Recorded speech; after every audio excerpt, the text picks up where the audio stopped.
And I just remember probably the most, like, if it was a key moment, I was at a wonderful drag show in Corvallis, Oregon. And delightfully queer show. A lot of non-binary people, gender queer people were up on the stage and just living their best lives. And just came to this conclusion of, like, if they're brave enough to live in this way, to like be out in the open, what's stopping me from doing that? What's holding me back from living that life? And then really the only logical conclusion I had was myself. Welcome to Normalizing Non-Monogamy, the podcast where we interview incredible people from across the entire spectrum of non-monogamy to hear their fascinating stories. We strive to bring guests on the show who have a healthy approach to non-monogamy. However, it's important to remember that everyone does it a little bit differently, and the views and opinions expressed by our guests do not necessarily reflect our own. Additionally, we produce this show for entertainment purposes only. Please be aware that we aren't doctors or therapists. Consult a medical professional for anything regarding your health that you might learn about on the show. Enjoy! Welcome to episode 191. We're Finn and Emma, and today we have a beautiful interview with Izzy, who, if you remember, from episode 181, is a partner of Ryan's. But you definitely don't need to listen to Ryan's episode before listening to this one. But when you finish this one, go back and listen to episode 181 with Ryan. Yeah, and a huge thank you to Ryan. I think a handful of guests that we've had on the show in the last month or two have been connections through Ryan. And so that's just been amazing. So thank you, Ryan. And thank you, Izzy, for being here. A little more about Izzy really quick. Has been exploring polyamory for about 3 years, but the conversation is just an incredible one about being kind to everybody in your orbit, being kind to yourself, self-exploration, and just, I don't know, living life. It's amazing. As everybody in Ryan's orbit seems to be doing, right. Is just living life to their fullest. And so we love these conversations, and we're just excited to get them out there. One other quick thing, and then I'm going to shut up and let Emma talk. Hey, just kidding. Izzy mentions an acronym AFAB, and that's AFAB, and it's an acronym for assigned female at birth. So this comes up during a conversation around gender and gender identity. So just wanted to throw that out there for anybody listening who hears that and doesn't know what they're talking about. It's assigned female at birth. Yes. All right, Emma. Thanks for clarifying. Zipping my lips, turning over the reins. Well, before we go talk to Izzy, we are going to go through our quick announcements. So first up, we are not doing a virtual meet and greet in July, but we'll be announcing another one soon. So stay tuned. That'll be coming very soon. We can't wait to have more of those. We love them, and we can't wait to connect with all of you soon in our meet and greets. Our Patreon community, if you are interested in finding community, we would love to have you join us. This is an amazing group of people. We thank all of you who are part of the community. It's blows us away every day. So we're so incredibly thankful for all of you who are part of the Patreon community. And if you're looking for places to chat and connect with other like-minded people, please check it out. We do have our monthly Q&A tonight. That's July 28th at 9 p.m. Eastern, and again at 8 p.m. Pacific. New time. So the Pacific one is going to be an hour earlier than it has been previously. All of the West Coasters said, hey, why don't you move it up an hour so you don't have to be up until 1:30 in the morning talking to us? Right. And we were like, well, that's brilliant. That's really kind of you. So now it's at 8 p.m. Pacific and at 9 p.m. Eastern. Yes. Two different ones.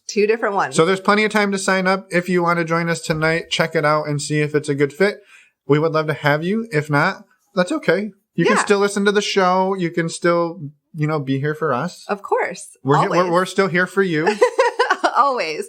There's no requirement, but we would love to have you. If you're interested in joining, just go to our website, normalizingnonmonogamy.com, and click on the Patreon button. And then we'll have a bunch of August dates for our calls coming out next week.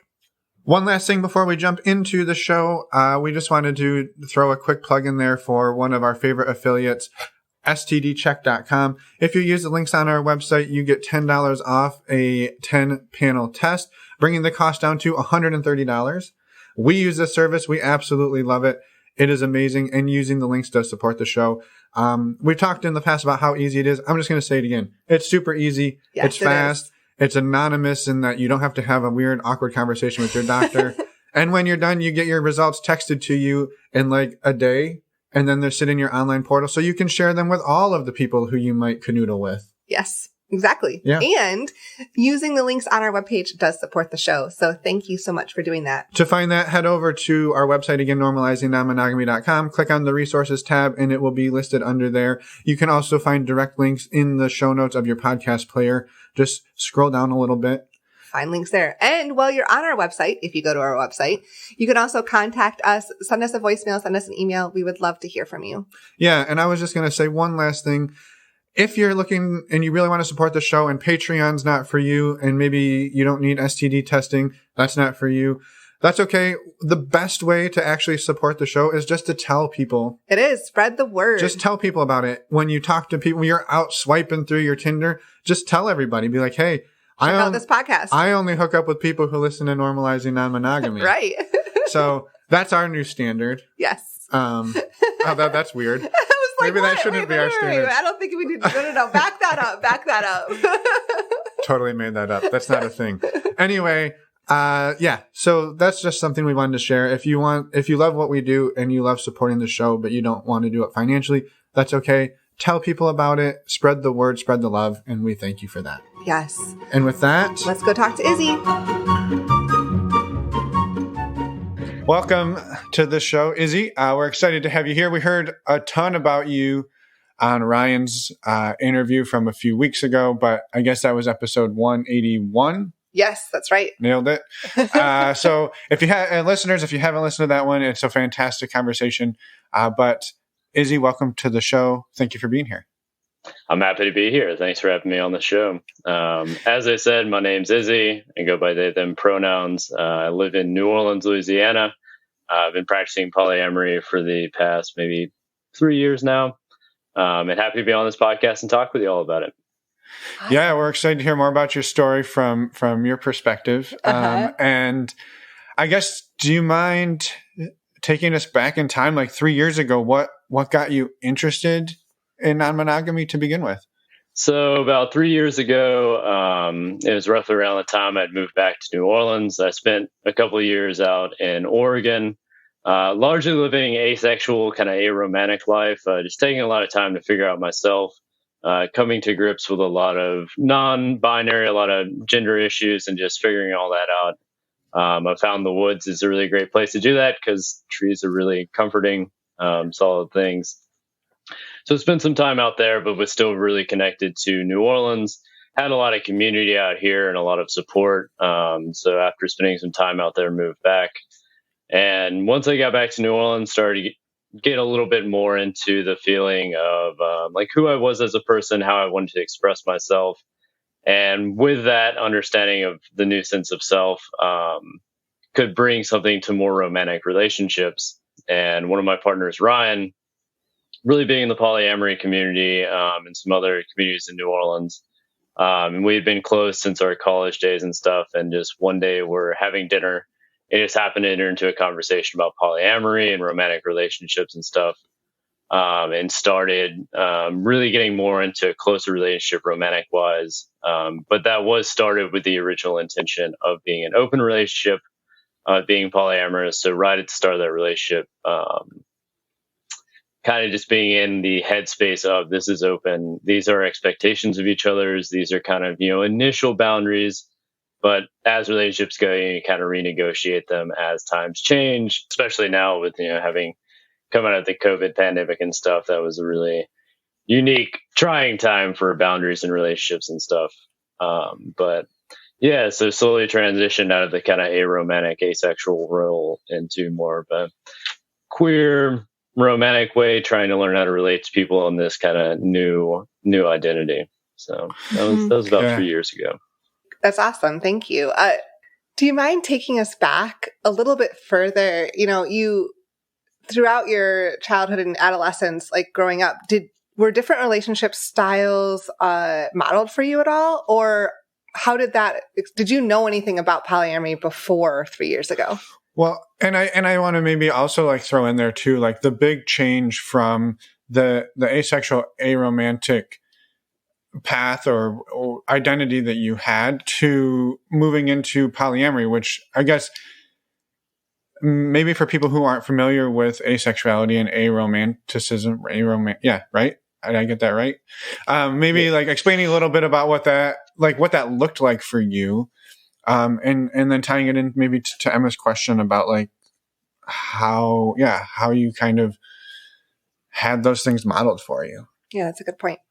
So I'd actually say both of y'all's questions kind of tie in together in the same way. To start with, let's give it a historical context.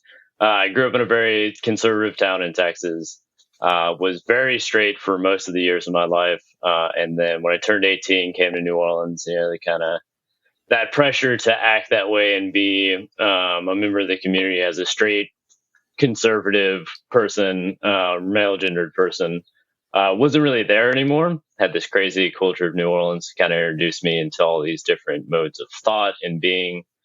But the model I'd had before that was a very straight male. This is how you interact. You find yourself a nice female gendered partner, and you do the whole relationship thing, flowers, date and stuff. And I played at that game for a long time and was largely dissatisfied by it. Felt a lot of frustrations.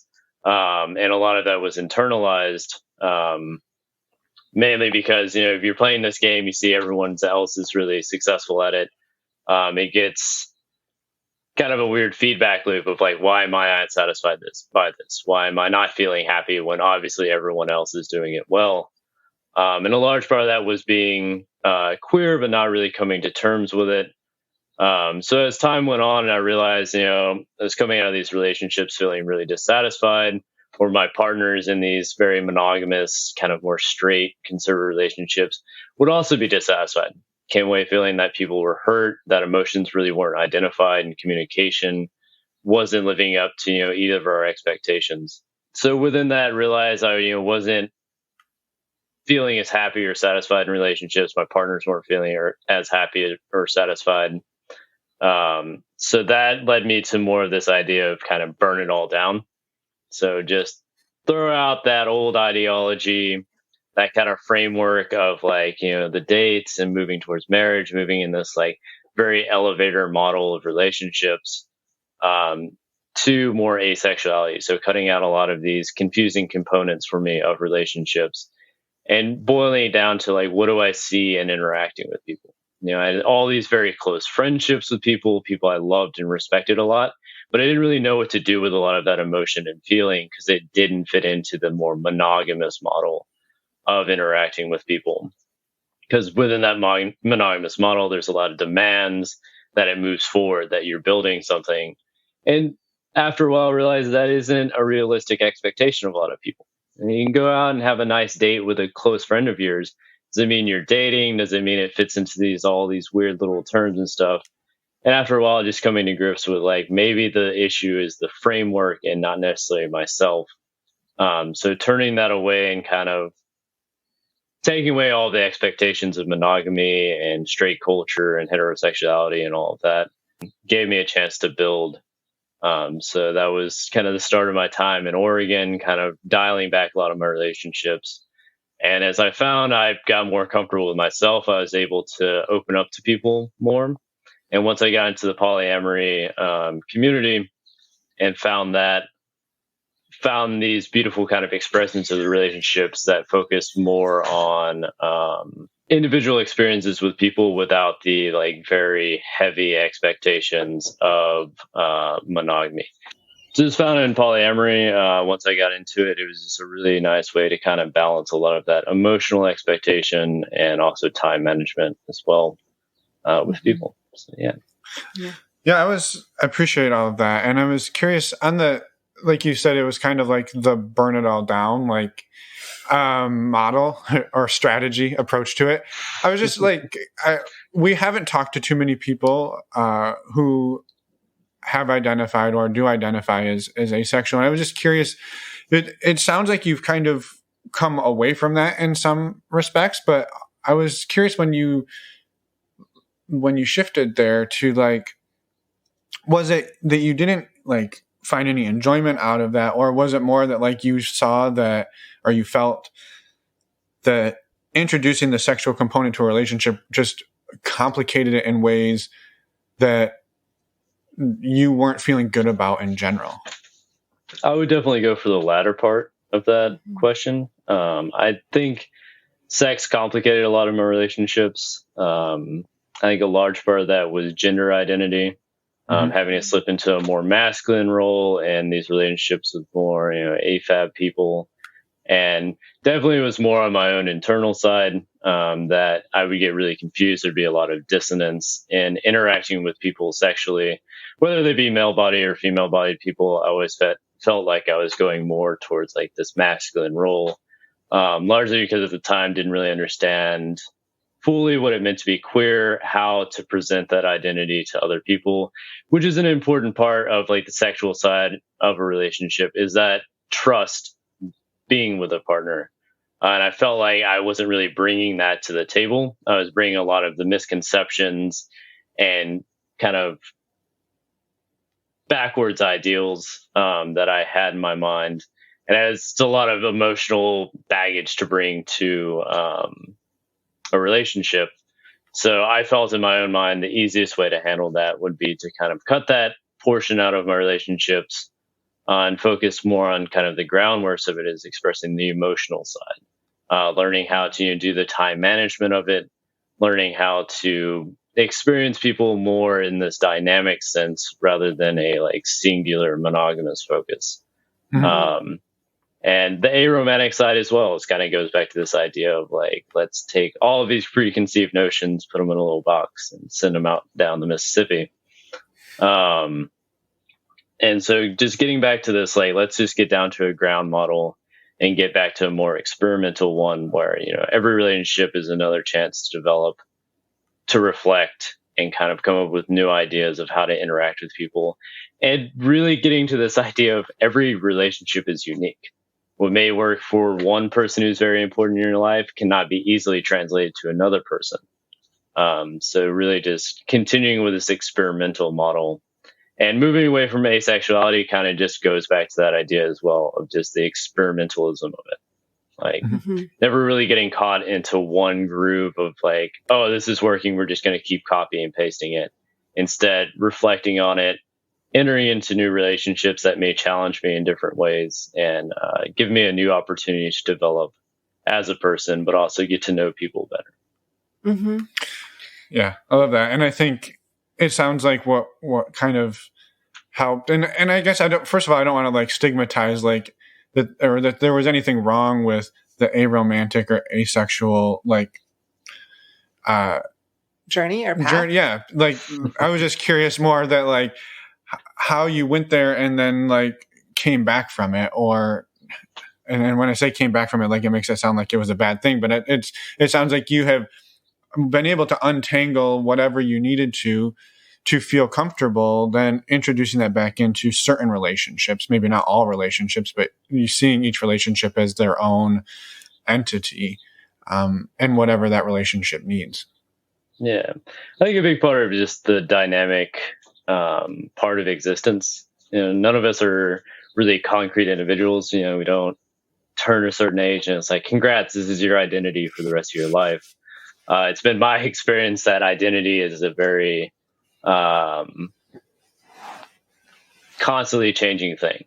It seems like every month with every step I take, something's changing. I'm adding to this overall picture. I think a painting would be a good metaphor. With every stroke you put on a painting, it becomes more dynamic, it becomes more beautiful in its own sense. Even with like the happy little mistakes you make on paintings and stuff, it all provides to the generalized picture of it. And definitely, as you could say, it's little tools in the toolbox, like being able to experience being asexual and aromantic for a while gives me an inflection on certain relationships with people. So being able to kind of contextualize relationships in that way and say like, hey, this is a boundary for me. I'm going to kind of contextualize this relationship in a way. Or be able to also break out of that mold and be like, maybe it isn't fitting my prototype for an asexual relationship. Like maybe I need to go back and kind of talk with my partner and reevaluate how I feel or how I experience this person. So I think it goes back to this idea, kind of what I was saying, just the experimentalism of it. Really looking at relationships and life experiences as chances to add more data to the set. So being able to, take that step back and experience something new and realize, was it a positive experience? What did I learn from it? And take that chance to reflect on it. Yeah. I love that approach, that just like everything in life is an experience, and then you kind of become the sum of your experiences. Yeah, totally. That is very true. If you're comfortable sharing, I know I definitely want to hear more about the polyamorous side of your journey here in a minute, but if you're comfortable sharing, I'd love if you could talk a little bit about the journey that you went on to figure out, or I guess question your sexual identity and gender identity, if you're comfortable doing that. Yeah, it's definitely a very strange journey. I think a large part of it was largely experiencing this life through kind of this weird, very narrow lens of just feeling constantly dissatisfied. That, like a lot of gender identity was like putting up this like cardboard cutout of what everyone expected me to be, and then the actual me is standing behind that. But initially lacked a lot of the language to express that. And I think it's a big part of, as we move through like polyamory, non-monogamy, queer identities, and everything, it's coming up with a new language to describe these things. And that's a big part of not only internally processing things, but also being able to identify with communities. Learning that language, being able to express yourself and how you identify is a very key point of learning to come to grips with that.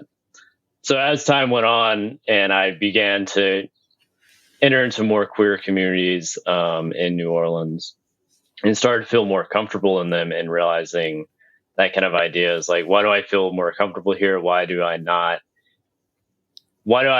feel just trusting and that I'm not always constantly on guard? And had several really good members of the community kind of reach out to me and be like, hey, I think you're queer. Here's some literature, here's some books and stuff, and being initially very resistant to that idea of being non-binary and learning these new languages and just being resistant to it. But over time, that kind of started to rework those models in my mind. And I just remember probably the most, like, if it was a key moment, I was at a wonderful drag show in Corvallis, Oregon, and delightfully queer show. A lot of non-binary people, genderqueer people were up on the stage and just living their best lives, and just came to this conclusion of like, if they're brave enough to live in this way, to like be out in the open, what's stopping me from doing that? What's holding me back from living that life? And then really the only logical conclusion I had was myself. Like, it was a lot of internalized practices, a lot of guilt from religion and all of that fun stuff that had just been internalized and that I've been carrying with me for years. And that the biggest way to do away with that is to kind of just abandon it, to realize that the only person really holding you back from that is largely yourself. That's why a lot of those guilt mechanisms are internalized and things like that. So for me, that began the like great starting point of like, I have to put the work into this. I can't be held back by my own structures that I've been perceiving for so long.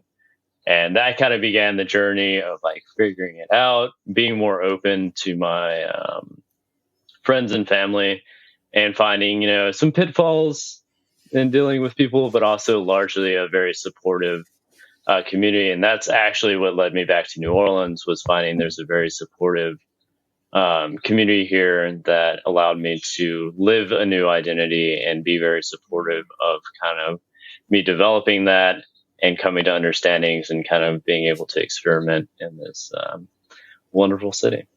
Yeah. Thank you for sharing all of that. And it's just, I think it's helpful for other people to sometimes hear the journeys that we're all on, not just on relationship styles, but also for your own identity as well. So thanks for sharing that. Yeah, no problem. Happy to share.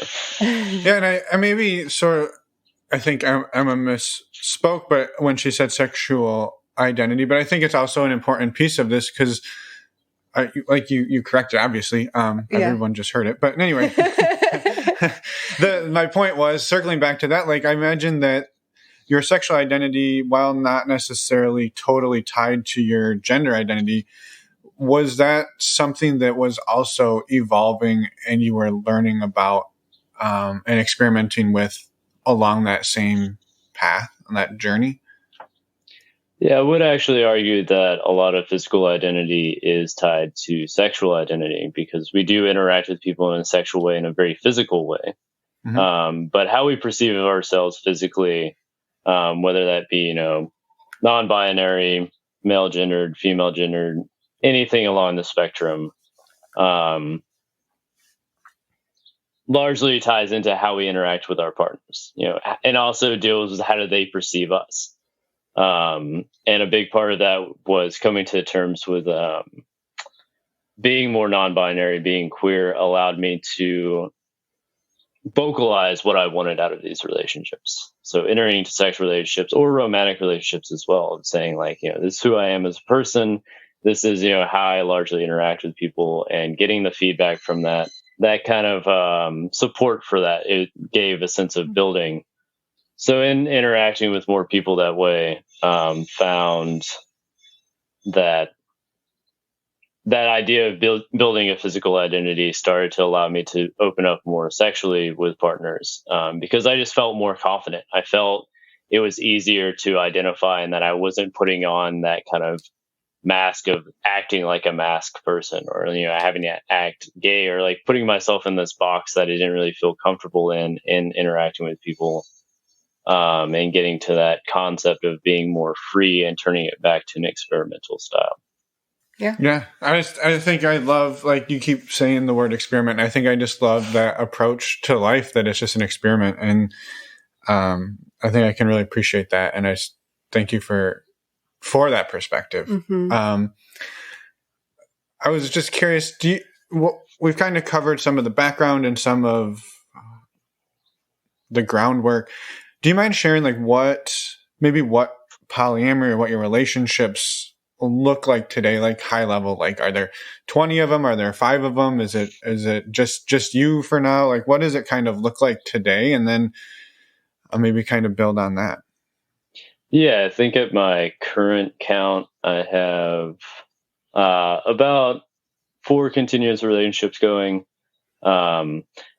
To be relationships that I term as partnerships, which it goes back again to language and kind of this idea of how do we term things. Largely, partnerships for me just mean the expectation of like, hey, I want to get to know you, I want to spend time with you. And in the craziness that is my schedule, it largely also means a logistical side of things of like, I'm willing to take time out of my schedule and devote that towards you. So yeah, most of them are in New Orleans. I have one long distance relationship that I've been maintaining for about a year and a half now. It's been really great. A really great opportunity to work on communication and kind of seeing like, how do you keep the lines of communication open when you're thousands of miles away or hundreds of miles away? And so that's been an interesting experimentation. And a lot of it as well is like different, kind of interests in life, finding people from different backgrounds. I think a big part of my experience with polyamory has been not placing all of the expectations of my life on one singular person. Like, Ryan has been really great in my life of, helping me feel comfortable in a home. Really great on the domestic side of things, and we get to do the nice little house dinners and interact and act as a cute couple at the household, but also build something domestic, which is a really great way to invoke a sense of safety and security in housing and also in a relationship. And then my other relationships kind of go back to that experimental idea again, just kind of different inflections of myself. So finding, kinks or different things that I want to experience and find people who are really interested in that. So rather than putting it on my partner and be like, oh, I really want to experience this thing that you have no idea how to do and have no experience at, being able to find a partner and be like, hey, you seem you're really into this. Like, I've always wanted to experiment or like learn more about that. and being able to start a relationship on that and kind of build it within that context of experiencing other people from different backgrounds. Sometimes you'll find someone who's really good at that emotional support, and you might have a partner who has absolutely no interest in that. But you can get along well on going on dates and doing, the life experiences with the absurdity and all of that. So a lot of it's kind of the balance of my own mental, emotional, and kind of physical needs between multiple partners. Yeah. Yeah. Makes total sense. It does. I appreciate it. I think I love too, like, I think it's again, it's easy for people when they hear relationship to think like, oh, well, we're, whatever, we're in love or we like each other, but you have to have sex and you have to do all of these different check boxes. And I think that you're take this to the level of just like each relationship is its own, and whatever that involves, it involves, and it doesn't even necessarily need a label some of the time. Like you said, you use partnership instead of relationship. And like, I don't know, I've really enjoyed hearing your approach to all of this. I just appreciate that. Thanks. Yeah, no problem. That's why I'm here, to share this experience. And I think a big part of it is also looking at relationships is constantly being dynamic. Mm-hmm. I think before polyamory and non-monogamy, a big frustration was this idea of like, oh, well, this has to move in a constant direction. Like it has velocity behind it. It must build towards this like endpoint.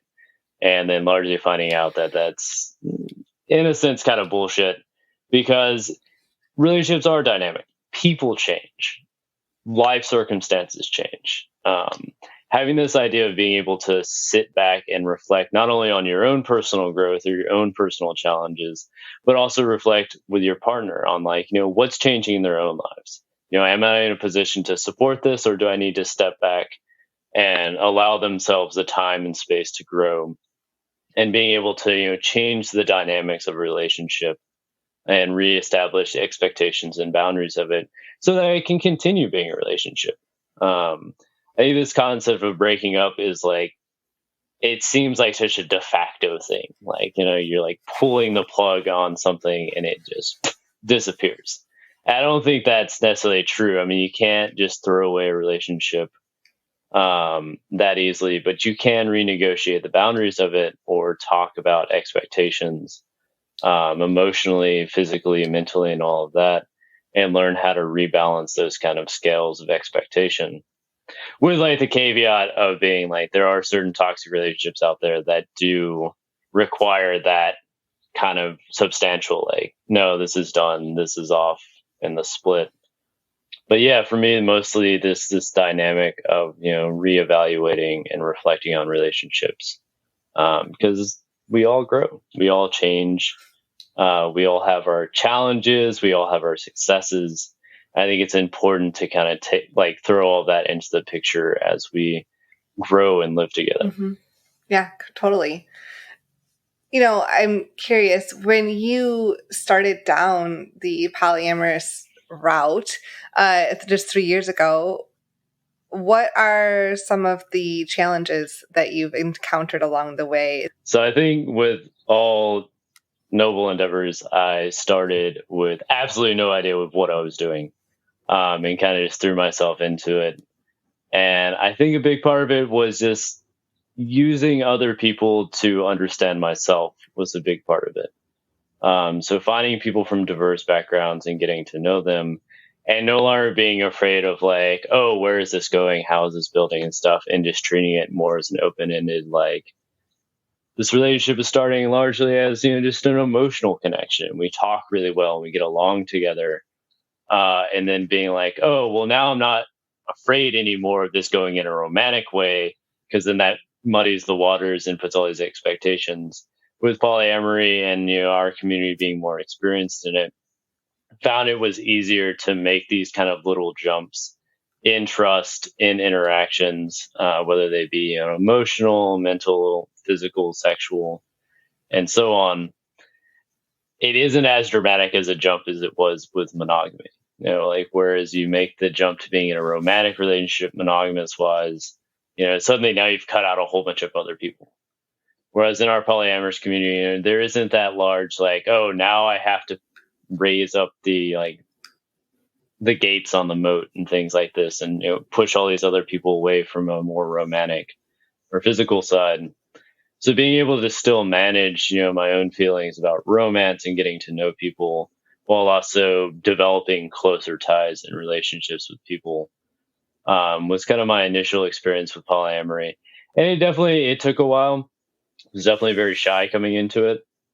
And then as time went on, kind of watching my own partner, Ryan, experience other people, and, kind of watching him balance multiple relationships, but also balancing my own expectations of our Ryan and I's relationship gave me a chance to kind of build a framework and see these tools of how people communicate, how they build relationships, and then start to apply that to my own.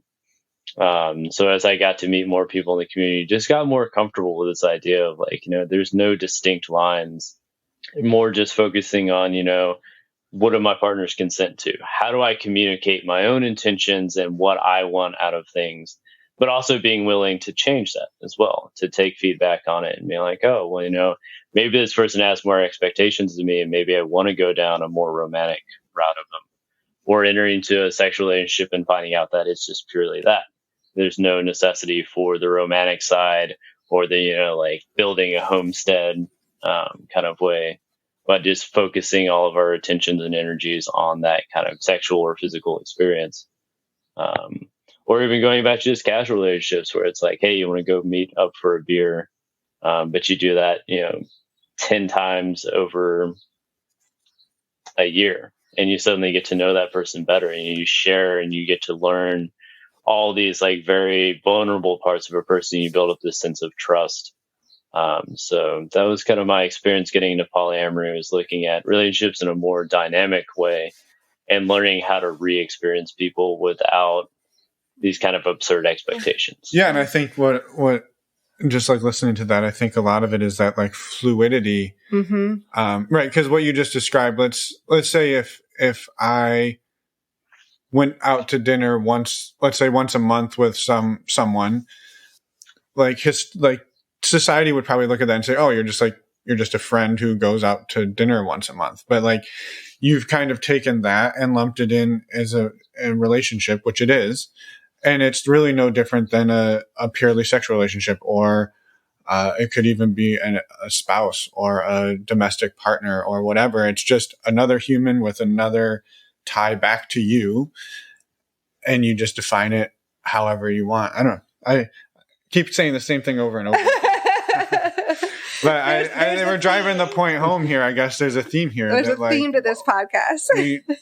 I think as society, we tend to really want things to fit into a box that we understand. And I think the box that everybody understands is like you date, then you get engaged, then you get married, and that's the relationship. And we're all kind of breaking that norm. Yeah. They've always heard it kind of referred to as like the elevator model. Like you get on the elevator and you go up to the different floors, but you're always moving in that upward direction and just never really feeling satisfied with that. And I think a big part of that was just because I'm constantly changing and adapting my own sense of self and identity. It's hard to sit still within that model and like feel like I'm moving in a generalized upward direction. Whereas, at any moment it could just take a dramatic right turn in kind of how I experience the universe or how I display myself. And I think a big part is bringing that to relationships and kind of looking at them as this like more dynamic model. Yeah, totally. Yeah. How have you, I mean, you've already explained some of this too, but like, have you seen yourself grow in ways that you weren't expecting? I have definitely seen myself grow in more emotional ways. And I think it goes back to the concept of learning language. I know growing up in more of a hyper masculine household in Texas and kind of having that be my framework for the longest time left me with a very limited grasp of how to experience, but also how to relate emotion. I think a big part of that is the language we use to talk to each other about feelings and intentions. if you don't really have that kind of working knowledge of emotional intelligence, like you can have all of your own emotions, but if you can't deal with them or express them to people, you're kind of just left with this chaos. And for the longest time, that's what I had. And I think in entering into polyamory, and one of the biggest things that I've had to deal with and I've seen other people deal with is the concept of jealousy. And you can look at it from multiple directions. It could be either like an irrational, just natural reaction as humans to it. You can also look at it as like a societally inflected emotion of like, oh, well, I have to feel jealous because everyone else feels this kind of emotion about that, about polyamory.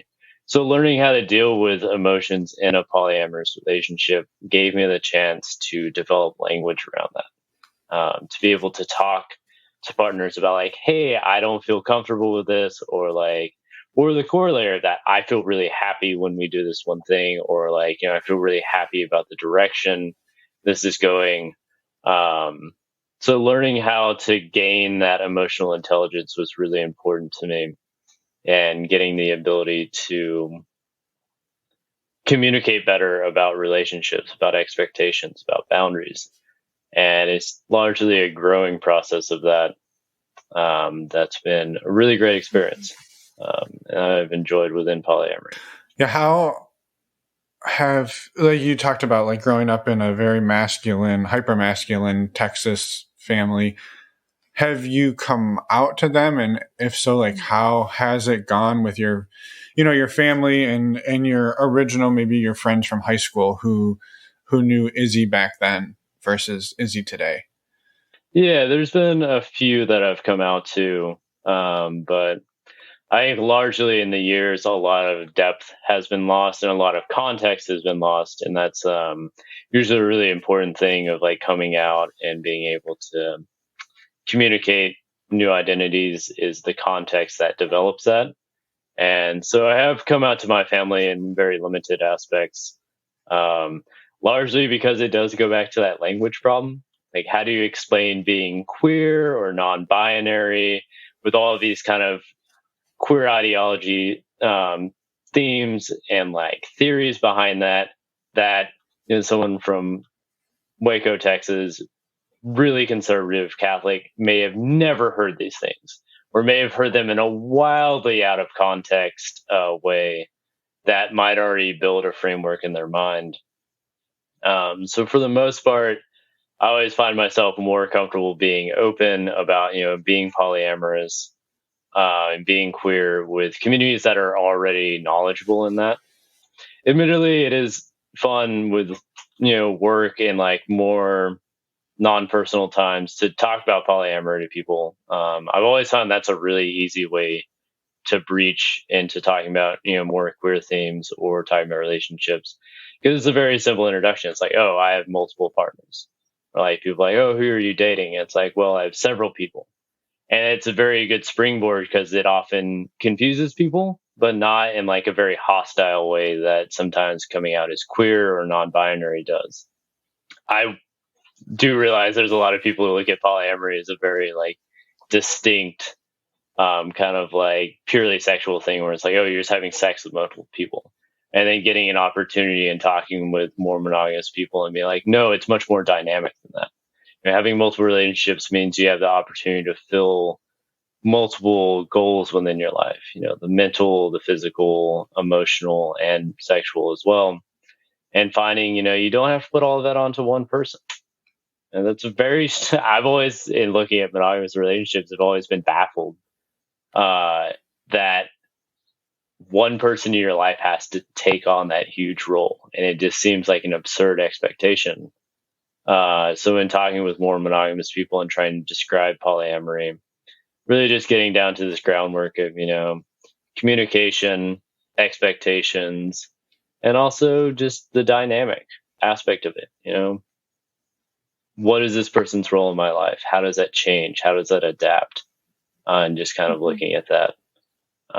But from that concept of like growing up in a hyper masculine community, very conservative, religious, I had no access to any of that. So it was largely once I was in my more formative years around like 18 onwards, having to come to grips with that. And I'm really grateful to the community that I have around me, and providing me a space to, kind of learn and grow, but also go through the kind of negative parts of that, which is, kind of doing the battling with that sense of self, and kind of coming to grips with I'm abandoning my culture, and I'm abandoning a lot of family values and all this stuff that's kind of unnecessarily placed upon people. But then just kind of coming to the conclusion that at the end of the day, we have our own autonomy. We are given the freedom to live the lives we want to lead.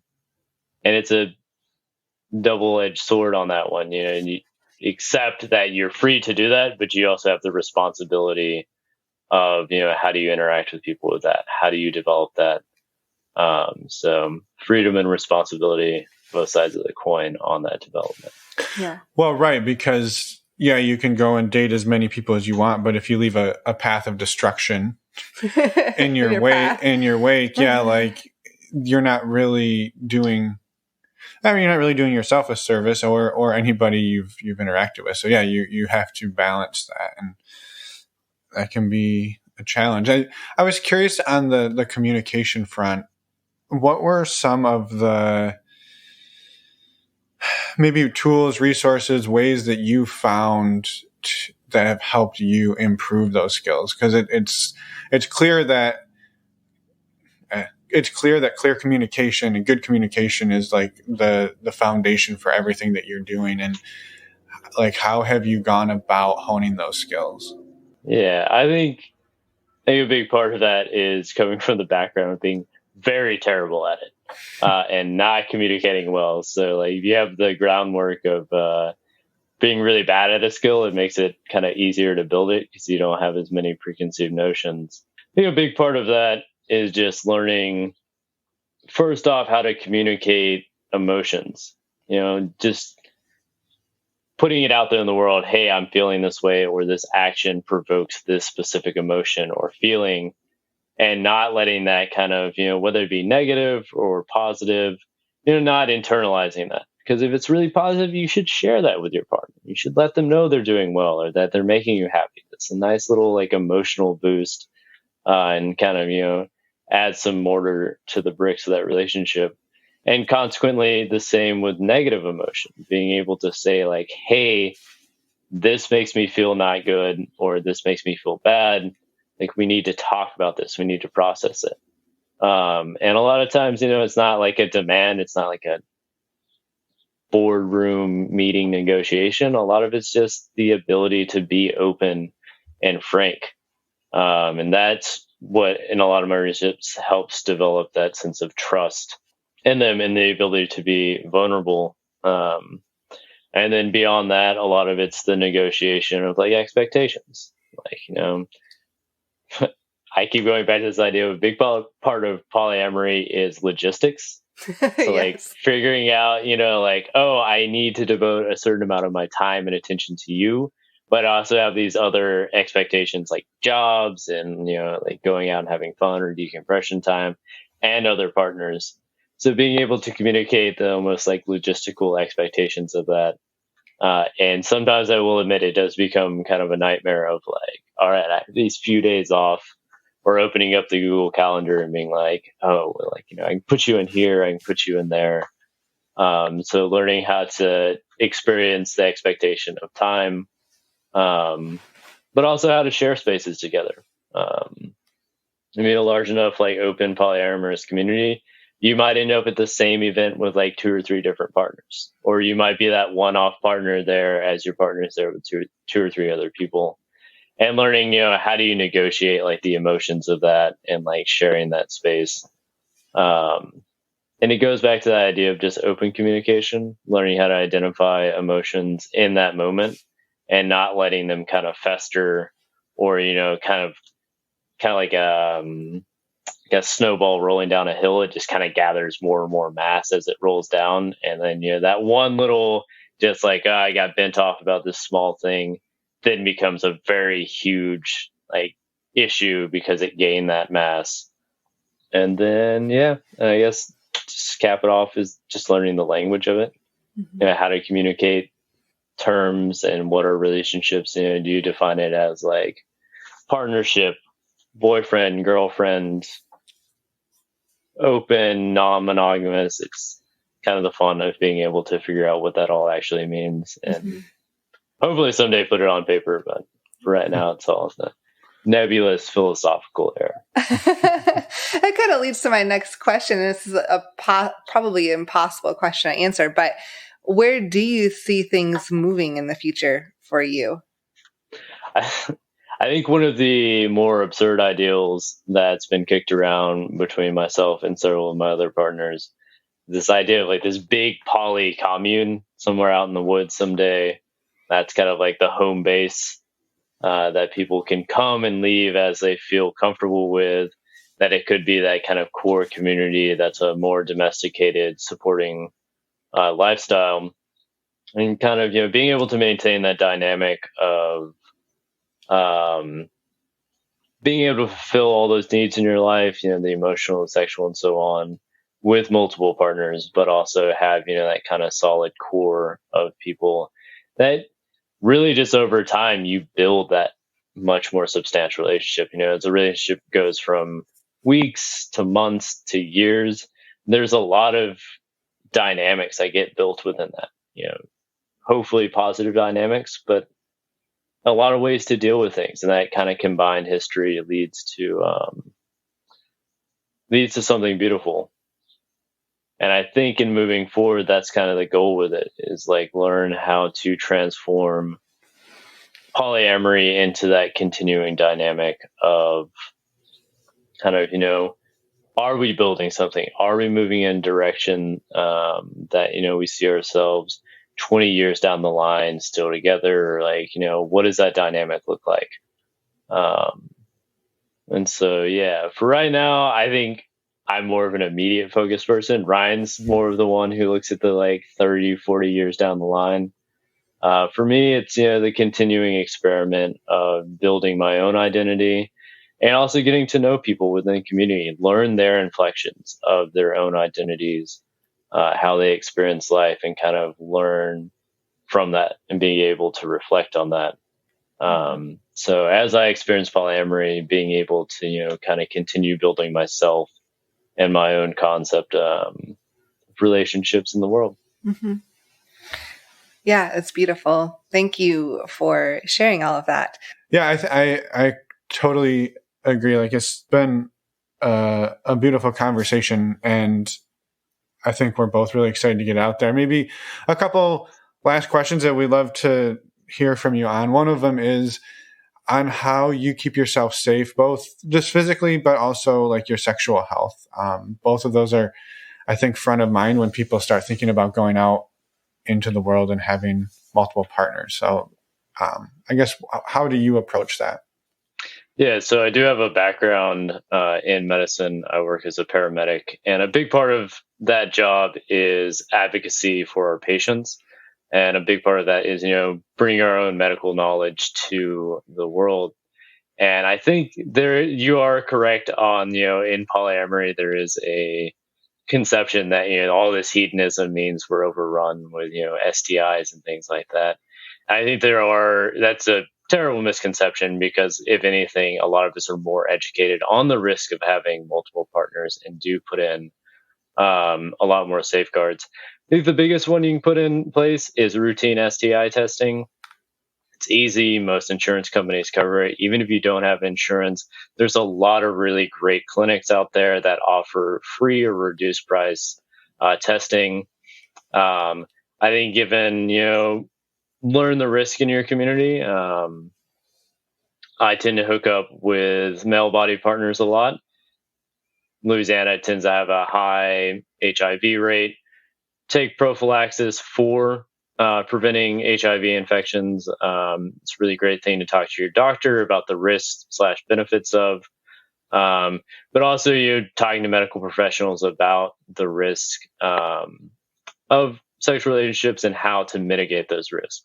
I think on one side, we tend to balance more on like, the risk and the scary high school videos of infections and stuff, that we don't really talk about how to mitigate that. And that's a big part of public health, is, what are the habits we're developing to mitigate risk? So I think if I just boil it down to some simple things, routine STI testing, using prophylactics, condoms, dental dams, Truvada or what have you for HIV prophylaxis. And then the last thing, and probably the most important thing, is communicating with your partners. So, if you have a potential exposure to an STI, really remove that stigma of feeling embarrassed or shameful about it. Because the best thing you can do is just share that with people and let them know that there is a potential for exposure. It's nothing to be ashamed about. In fact, the only thing you should feel guilty or ashamed about is not communicating with your partners that there's that potential for risk. And then the other flip side of it is communicating like the prophylaxis, like the potential risks, going and getting testing and sharing, that clean record that you get from the doctor and feeling positive about your sexual health. You own that. That's yours. It's part of your autonomy, and utilize that. Feel proud of navigating these very strange waters in a way that's informed, that's positive, and it allows you to share yourself as a beautiful piece of light in this world. Wow. I don't think we could have said it better ourselves. It's amazing.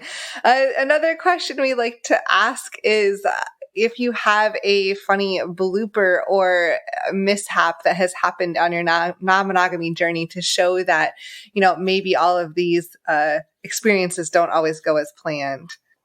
Oh, most of mine are pretty raunchy. So I think I can pull a pretty good one. To be fair, raunchy is okay. Like we mark this as explicit, but do as you wish. I think I'll give one of the nice sport tamer ones. There you go. It's a family show today. That's all right. But there's a long distance partner of mine that I actually met through my partner Ryan because they had found each other through some dating app. And we just really hit it off over a dinner. They happened to be at the household. And then I was working for Habitat for Humanity as a supervisor, and they came one day to volunteer. And I had no idea who they were. I was just in that work mode. It's early in the morning. And then ended up running into them there and looked at my piece of paper. It's like, oh, hey, I do know you from somewhere. And just kind of hitting it off that day and kind of like bumbling into this relationship that now is like budded, but also ties in with my relationship with Ryan, this idea of charting polyamorous relationships being kind of absurd. But like getting to know people through these weird tertiary events. One of our classic household activities is to kind of put all our names on a little piece of paper and then start drawing the circles of polyamory. And then it just becomes pure and utter chaos after a while because you might have someone down in this far corner that then has interacted with someone in another far corner at the opposite edge of the page. So that's kind of one of my favorite bloopers of polyamory is trying to look at the ties that bind, and then being able to almost chart it kind of globally or nationally, these like weird ties. But that always gives us a giggle, is to kind of chart how we know each other and what are our relationships tangentially to each other. Yes. Speaking of which, on Ryan's episode, he gave us a similar chart. So that is actually available in the show notes for episode 181, which we'll put in this one too. Yeah. But so is delightful. He is a little data nerd. He loves that kind of visualizing data, that it kind of comes natural to him. Yes. That's lovely. I'm glad he shared that. Yeah. No, it was fun to be able to see it. And I think, as you said, like it's really exciting to hear how you all support each other and you're there for each other and your relationships overlap at different times. And I don't know, I think it's fantastic. And I just want to say again, thank you for coming on. Is there anything that you haven't shared with us that we haven't asked about that you want to get out into the world? We wanted to give you the chance to do that before we let you get about your day. And again, just to say thank you for being here. Yeah. I'd like to return that gratitude. Thank you for having me on this.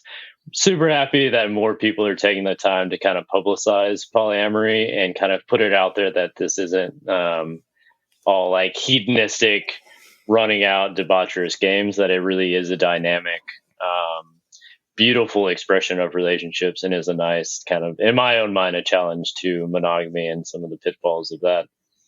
So just want to take a moment to say thank y'all for doing the work you do. Thank you for giving me the chance to be on this show. Super appreciate it. And outside of that, just the standard boilerplate. Love each other, be nice to each other, and just follow your dreams. Yeah, I love Beautiful. that. And nobody can see it, but you have a sign behind you. I believe it says "Be nice or leave." Is that? Yeah, that is my only house rule for wherever I live. I've had that thing for like 13 years now, and it's always hung up in any house I live in. And I always point to that as kind of the golden rule. Yeah, I love it. That's perfect. Well, we appreciate Be nice it. or leave. Yeah, I can totally appreciate that. And so, yeah, again, thank you for the kind words. We're always happy to give the platform to anybody who's got an amazing story, and you definitely do so. Thank you for sharing it. Thank you for being here, and have a fantastic day. Yeah, thank you so much. Yeah. Thank you, Emma and Finn. It was a pleasure speaking with you all today, and y'all also have a wonderful afternoon as well. Thanks. And we're back. Thank you so much, Izzy, for coming on the show, for being vulnerable and sharing your story with us. It was amazing. Yeah. Yep. You don't have anything to add? No, I think these episodes with people that Ryan has put us in touch with have been some of the most deep, some of the deepest, some of the, I don't know, just amazing conversations. So again, Thank you. Powerful. Thank you, Ryan, for that. And thank you, Izzy, for coming on and being vulnerable. It was an honor to talk to you, and we hope it's not the last time. Yes. No, we definitely hope we can visit all of you and meet everyone in person. For someday. the New Orleans Bash. Yeah, New Orleans. New Orleans? No, Orleans? I think we're just offending people from there. We'll just say from there. So they know, Yeah. we don't have to say that anymore. Right. Okay. Well, we were going to keep this outro short, so we'll still try to do that. Next week, we have an interview with Jacob. So come back next Wednesday. Check it out. If you are interested in, as we said in the intro, sharing our show, we'd love for you to spread the word. And if you want to contact us, just go to our website, normalizingnonmonogamy.com, click on the Contact Us button, send us a voicemail, send us an email. We would love always to hear from all of you. Yeah, you can come on the show. Yeah. These people who have been on our show, while they're amazing, they don't do anything special other than reach out to us and say, hey, I'd love to come on the show and share my story. That's true. It's not that hard. And so you just reach out, you say, Emma, Finn, let me share my story. And we're like, hey, let's schedule it. Amazing human, come on and share your story. Yes. So we highly encourage that as well. Also a fantastic way to support the show. That's very, very true. All right. So. But if you want to, you can still join the Patreon. There is a Patreon call tonight. That's July 28th. You still have time to join, and we hope to see you there. We would love to have you join us. And now I will stop talking and let you get along with your week. Yes. Bye, everyone. Thanks for listening.